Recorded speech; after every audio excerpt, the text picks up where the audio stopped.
Welcome to Luca is a Billionaire, where the only thing I invest in is your answers. In this video, I will explain how to file Form 1099 for independent contractors.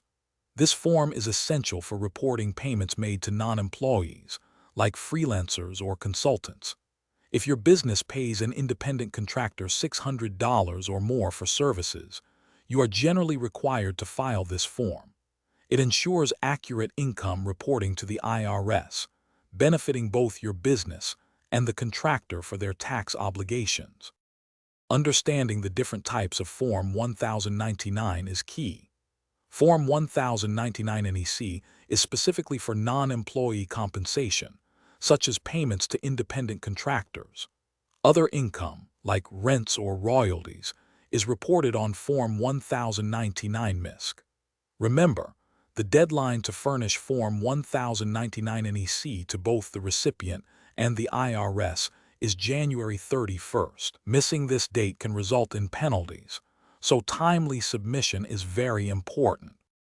Before filing, you must gather essential information. Always request a completed Form W-9 from each independent contractor, which provides their taxpayer identification number and address. Keep meticulous records of all payments made to them.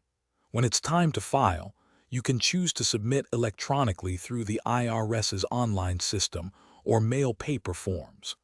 Electronic filing is generally faster and can help reduce common errors.